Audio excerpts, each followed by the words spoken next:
Yarımçıq qalmış plan şəhid Mustafa Əhməd Rövşən. Və qalu həsbunallah və ni'məl vəkil. Və dedilər, Allah bizə bəsdir və o nə gözəl vəkildir, qoruyucudur. Ali İmran, ayə 173. Məhərrəm ayının 1-ci gecəsinin xütbəsi. Təbəri öz kitabında deyir, Zəhhak İbni Abdullah adlı bir şəxs Malik İbn Nəzrlə birlikdə İmam Hüseyin əleyhissalamın Kufəyə tərəf hərəkət etdiyi yolda imamın hüzuruna gəlib dedilər, Ey Hüseyin, biz Kufədən gəlirik, Kufə əhli sizinlə müharibə etmək üçün hazırlaşır. İmam dərhal, Həsbunallah və ni'məl vəkil ayəsinə arxalanaraq buyurdu, Allah mənə kifayətdir və o ən yaxşı köməkçidir. Ey İmam Hüseyin əleyhissalamın əzadarı, imamın bu kəlamından dərs çıxar və çətinliklərdə Allaha sığın. Allahdan daha yaxşı hansı köməkçi ola bilər? Hacı Ağanın sözləri bura çatanda, Nasir dərhal Siyaməklə olan ixtilafını xatırladı. Öz-özünə dedi, görəsən Allah demək istəyir ki, Siyaməklə bağlı görmək istədiyim iş sən demə səhvdir. Amma dərhal özünə belə cavab verdi. Yox canım, biz ki yalan demək istəmirik. Məscidə ziyan vuran birinin iç üzünü açmaq istəyirik. Bununla həm də təziyə şəbih mərasimimizin keçirilməsi ilə bağlı problem həll olunacaq. Siyamək onların məhəllə uşağı idi və təziyə mərasiminin keçirilməsinə icazə vermirdi. Elə ki, uşaqlar məşq etmək istəyirdilər, gəlib hədə qorxu və səsküy salaraq onları dağıdırdı.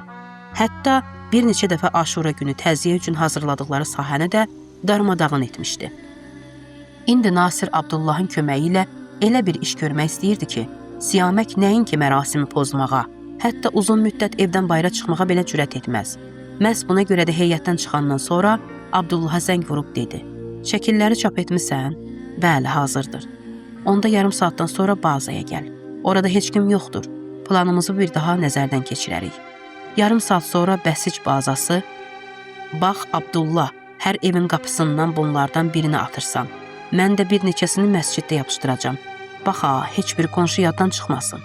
Bir də Siyaməkgilin evinə mütləq at ki, dünyanın neçə bucaq olduğunu anlasın və bilsin ki, İmam Hüseyin əleyhissalamla kəllə-kəlləyə gəlmək olmaz. Sözünün burasına çatmışdı ki, birdən alqış səsi eşitdi. Bəh, bəh, afərin. Demək, siz İmam Hüseyin əleyhissalamın haqqını belə bərpa etmək istəyirsiniz, hə? Bu bazanın komandiri Ağa Məhdi idi. Nasir izahat vermək istəyəndə o dedi. Heç nə deməyə ehtiyac yoxdur. Hər şeyi bilirəm. Səndən gözləməzdim, Nasir. Mən Bəsicdə sənə bunları öyrətmişəm. Ağa, sizin xəbəriniz yoxdur, biz nə etmək istəyirik? Dedim, axı, hər şeyi bilirəm.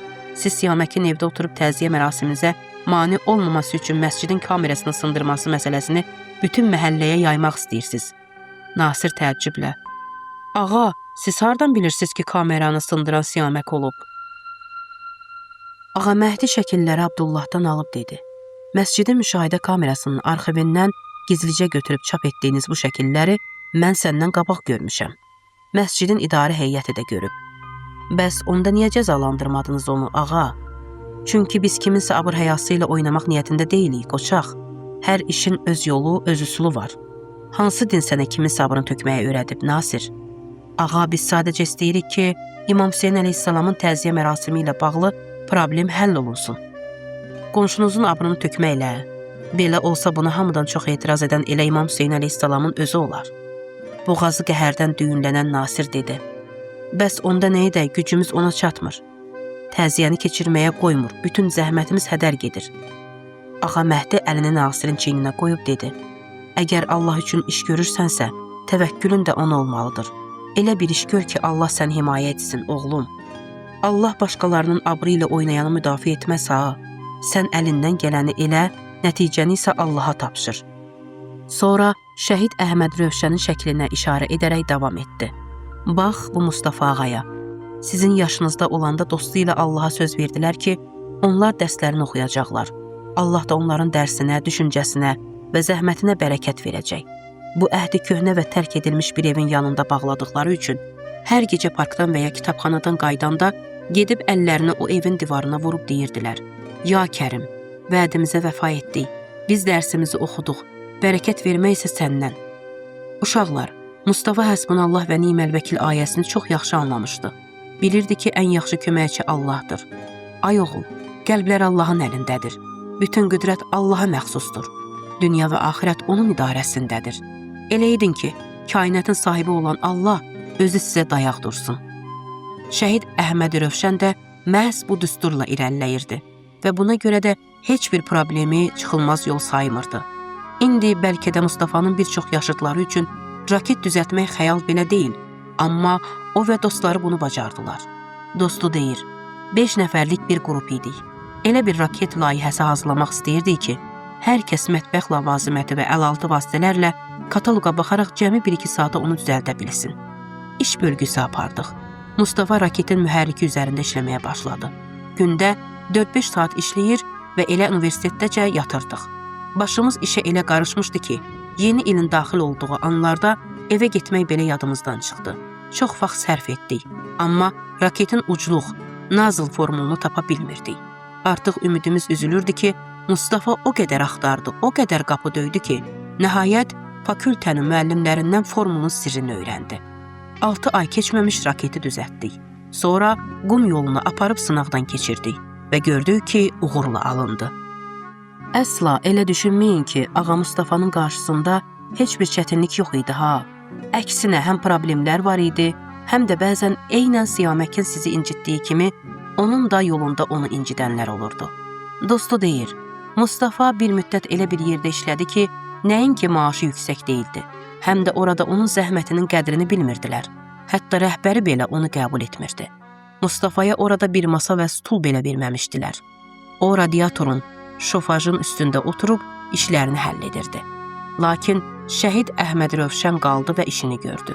Buna görə də Allah həsbunallah və ni'məl vəkil vədinə uyğun olaraq onun yanında durdu və imkan vermədi ki, bu maniyələr ona bir xələl gətirsin. Uşaqlar, əslində önəmli olan sizin xalis niyyətlə göstərdiyiniz səydir. Nəticəni Allaha tapşırın və onun haqqında çox düşünməyin. Şəhid Pazukinin dediyi kimi, sən var gücünlə çalış. Nə qədər uğurlu olmağın önəmli deyil. Önəmli olan bütün enerjini bu işə qoymağındır. Gedin enerjinizi Allah üçün iş görməyə sərf edin. Filan kəslə kəllə-kəlləyə gəlməyə yox. Mən sizin yerinizdə olsam deyərdim, İlahi, biz sənin çox sevdiyin İmam Hüseyin əleyhissalam üçün işləyirik. Əlimizdən gələn hər şeyi də edirik. Nəticəsi sənə qalıb. Əgər belə etsəniz 2 hal var. Ya nəticə verəcək ki, əlhəmdülillah.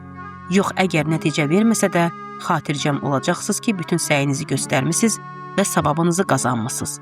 Şəhid Pazukinin dediyi kimi, Allah qatında müvəffəqiyyətin miqdarı deyil, Allah üçün göstərilən səyin dərəcəsi önəmlidir. Birdən Ağa Məhdinin telefonu zəng çaldı və şəhid Himmətin zəng musiqisi olan səsi hamımızı yerimizdə dondurdu. Maraqlı idi. Sanki şəhid bizimlə danışmaq istəyirdi. Allahın lütfü, rəhməti və məğfirətinin bizə nəsib olması üçün gərək ixlasımız olsun. İxlaslı olmaq üçün isə sərmayə lazımdır. O sərmayə də hər şeyindən keçməkdir. Addım atırıq, Allahın rızası üçün. Kağız üzərində yazı yazırıq, Allahın rızası üçün.